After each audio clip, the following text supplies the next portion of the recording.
Hello to you, Gary. Tell us what the situation is at Fenerbahce this season. What kind of team are Manchester United coming up against?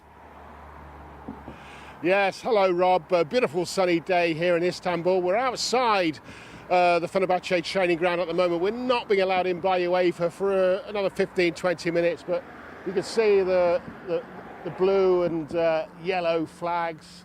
The Fenerbahce crest when it unfurls, and obviously the Turkish flag there.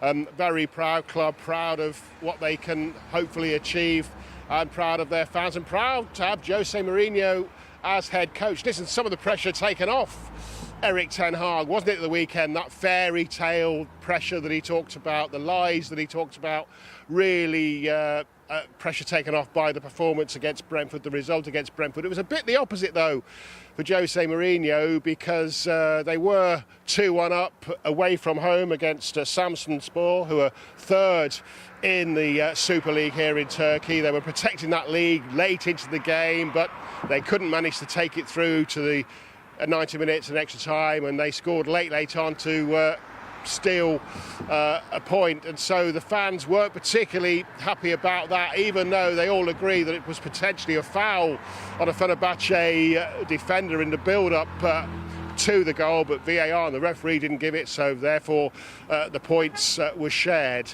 and that leaves Fenerbahce fourth in the Super League, 7 points behind Galatasaray, the big rival. Even though Jose Mourinho's side have only lost 1 in their last 11 in all competitions, a couple of draws in the league, and that defeat to the big rival Galatasaray means that some fans are beginning to question Jose Mourinho, are beginning to question his style of play, are beginning to question the fact that he's on a lot of money and was brought here to try and win the Super League for the first time in 10 years, so it's not easy to do. We know who the usual winner of the Super League is here, and it's not potentially as bad as it looks. They are fourth, but Galatasaray and Besiktas play each other on Monday, and Fenerbahce have a game in hand, and so he'll be concentrating very hard tonight. He loves the European competition, doesn't he? And this will be one that he will have marked in his calendar, won't he, when the draw was made, a tasty one against Manchester United. He won't speak about revenge in the news conference here in about an hour and 15 minutes time,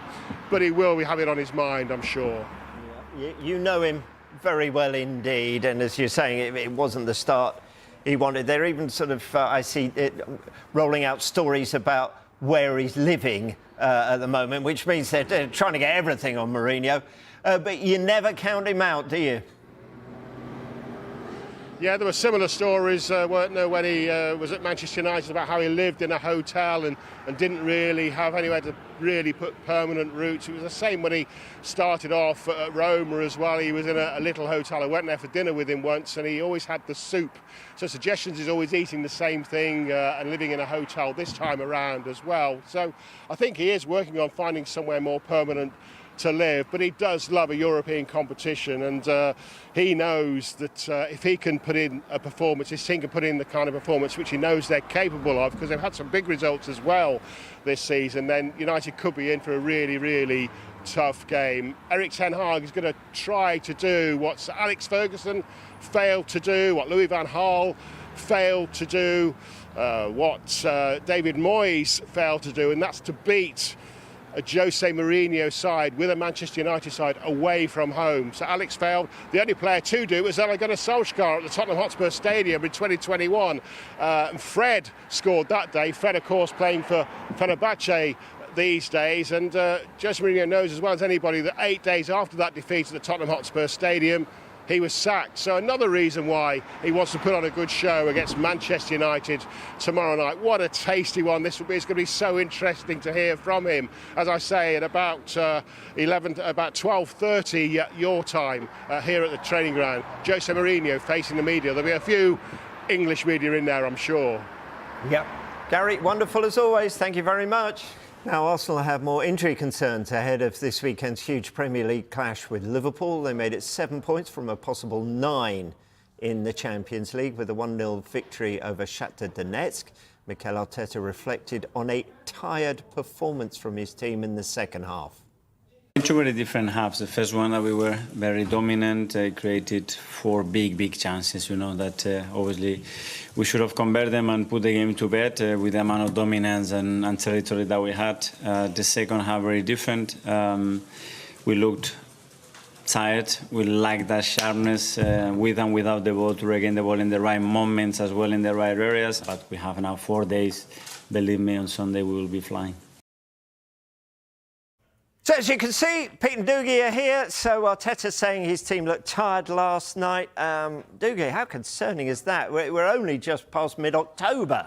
I know, it is a little bit concerning, but then at the same time, they have had 3 red cards already this season. If they continue at current rates of picking up red cards, they'll finish with 14 this year. The record is 9, set by QPR and Sunderland in about a decade or so ago. So they've left themselves open, they've been playing with 10 men, they've been chasing the ball, and then there's been quite a lot of emotional baggage carried into these games, had extra strain playing with 10 men, of course, and then they've had injuries to key players as well, haven't been able to rotate as much as they'd want. So it's not a total surprise, but if I was an Arsenal fan right now, I'd be slightly concerned that Arteta's already talking about that, as you say, before November even comes around. Yeah, Pete, you've been looking at some of the statistics around this. Does Mikel Arteta have a point? Well, there's no stat for tiredness, is there? But we can sort of read into some of their running stats, perhaps, and try and work out how they're getting on in that area. But interestingly, if you look at distance covered in the Premier League this season, Arsenal way down in 14th, so it's not like their players have covered much more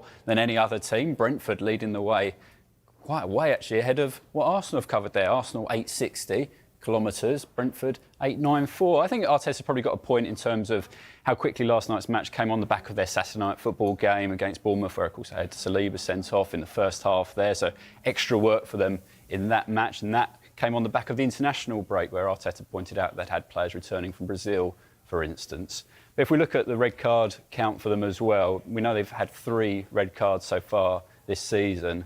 So across the top 5 leagues, only Marseille have spent more time this season playing with 10 men than Arsenal have, which takes its toll even at this early stage of the season. And as Doogie alluded to there, sort of the emotional stress as well of trying to keep up with the likes of Man City and Liverpool, and knowing that really in this Premier League title race you've almost got to be perfect, and Arsenal have maybe given themselves hard work to do with those red cards already.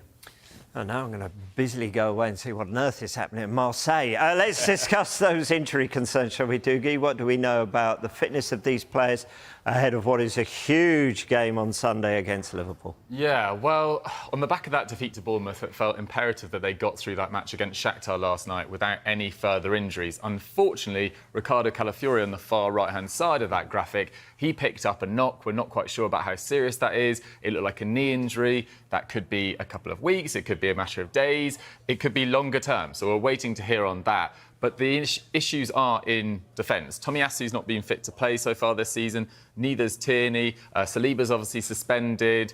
Timber is a doubt. So they looks like they had so many options at the start of the season in terms of defenders and defensive options. But they've now got an issue at left-back because Zinchenko's out, Tierney's out. Jakub Kiwior played at the weekend. He gave away that back pass that led to the second Bournemouth goal from a penalty. Bukayo Saka obviously still a doubt. Martin Odegaard looks like he's going to be out as well.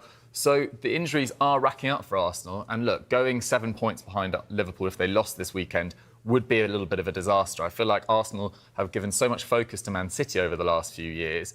To fall this far behind even Liverpool, who under a new manager would be a massive, massive blow. So Arteta will be desperate that some of these players are available to be selected. OK, so he's got to come up with a solution. So if all of these were unavailable, Pete, what could Arsenal's lineup look like against Liverpool? Well, I think it's quite tricky to predict. We've had a go, but I think there are lots of options and alternatives to what we've got here now. Doogie mentioned left-back being a problem. We've gone for Zinchenko there. He was on the bench last night, though. We've not seen him since that calf problem. Is he fit enough to start? We don't really know. We've gone with Kiwior at centre-back there as well. Now, before Calafiori's injury, there was a suggestion that he might come in, maybe Gabriel would move over because Calafiori can play centre-back as well. But Kiwior, who did score an own goal against Liverpool in the FA Cup back in January, he could be coming back into that centre-back position. Or could Ben White move back into centre-back? We know he's played there. Thomas Partey to right-back. That's where he spent the second half of last night's game. Then you might have Jorginho or Mourinho coming into that defensive midfield position alongside Rice. And then even here, Gabriel Jesus, does he start the game again last night? He looked bright, but just couldn't get that goal that he so craves at the moment. Raheem Sterling itching to start a game on that right wing as well. So lots and lots of options and things for Arteta to think about, lots of options for Arne Slot to try and second guess. But really, until that fitness picture comes a little bit clearer, closer to the weekend, it's really tough to call. Certainly is. One positive from last night, though, another clean sheet for David Raya. How does he compare to the other goalkeepers in the Champions League? Yeah, well, early days, but he is leading the way in terms of clean sheets, along with Emi Martinez of Aston Villa, of course, as well. And fantastic save from him late on, really, rescuing the points for Arsenal and diving low to his left. And he made that brilliant double save from the penalty against Atalanta at the start of this campaign as well. So David Raya really looking in great form. And you think this time last year he was competing with Aaron Ramsdale for that #1 spot. The real debate about who was Arsenal's best keeper, who was the first choice keeper. There's no doubt about it now. I think